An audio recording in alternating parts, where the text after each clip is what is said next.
Buenas tardes, me va a ayudar con su nombre, su edad, a qué se dedica y su nacionalidad. Buenas tardes, mi nombre es Denis Pérez, tengo 45 años, soy ingeniero mecánico y soy venezolano. Ok, primera pregunta. ¿Cuál es la necesidad que tuvo usted para emigrar de su país natal? Bueno, la necesidad fue la falta de dinero, la falta de vida en mi país, pues ya no alcanzaba lo suficiente, entonces tuve que emigrar para mejorar mi estilo de vida. Listo. Segunda pregunta. ¿Cuál es la diferencia de la economía de su país natal con el Ecuador?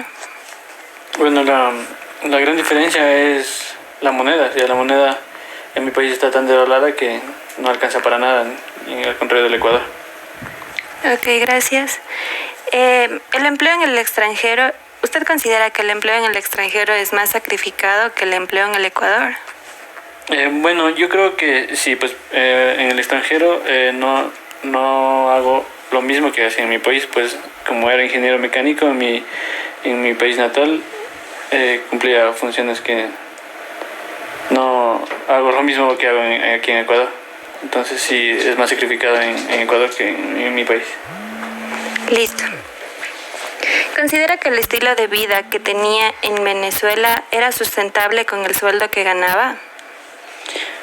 O sea, sí era sustentable en cierto modo, donde vivíamos con las justas, pues alcanzaba para lo suficiente, pero ya había momentos donde ya no alcanzaba, entonces no era suficientemente sustentable. Ok, gracias. Y última pregunta. ¿Considera que lo que gana aquí en el Ecuador, según lo que se dedica, es sustentable para su estilo de vida? Bueno, o sea, aquí en Ecuador gano lo suficiente como para vivir el día a día, pero no creo que es lo sustentable como para un buen estilo de vida, pero es lo suficiente como para mantenerse. Listo, muchas gracias por su entrevista. Buenas tardes, me va a decir su nombre, su edad y a qué se dedica. Muy buenas tardes, mi nombre es Andrés Jami, tengo 45 años de edad y actualmente ocupo un cargo administrativo en la empresa de Petroecuador. ¿Hace cuánto tiempo usted migró? Yo migré alrededor de hace unos 20 años, en el año de 1999 al 2000, cuando se dio la crisis de la devaluación del Sucre. Listo. Primera pregunta. ¿Cuál es la necesidad que tuvo usted para migrar del país? Bueno, la necesidad que tuve yo para migrar del país fue la carencia de ingresos y ya no era sustentable mantenerse aquí en el Ecuador, entonces opté por irme a otro país, por migrar. ¿Cuánto ganaba usted en ese entonces? En ese entonces, bueno, en dólares estaba valorizado alrededor de unos $600 lo que ganaba. ¿Y cuánto ganó en el país al que migró? En el país al que migraba era en Europa, en España. Ganaba alrededor de 1.000 euros y me parecía muy bueno. Listo, gracias. Segunda pregunta. ¿Cuál es la diferencia en la economía del país con la que migró con la del Ecuador? Bueno, la diferencia principalmente es en la fuerza de la moneda.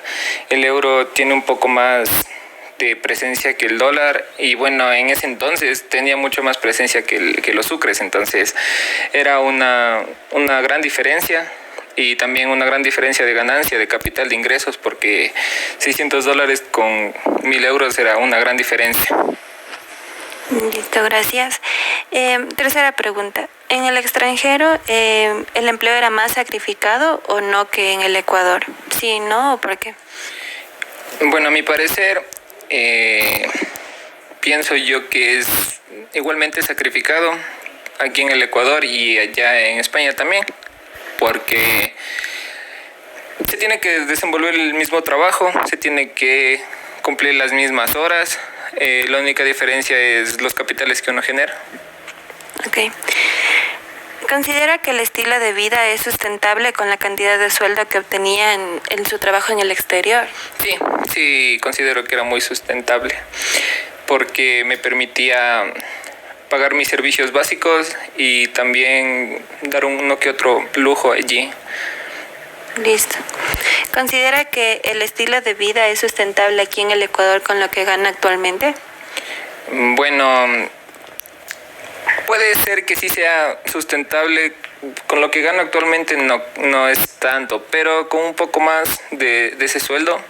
Actualmente estoy ganando alrededor de $700 a 800, entonces podría decirse que es un poco sustentable, pero un poquito más de capital de ingresos, creo que podría hacer que la vida sea un poco más sustentable.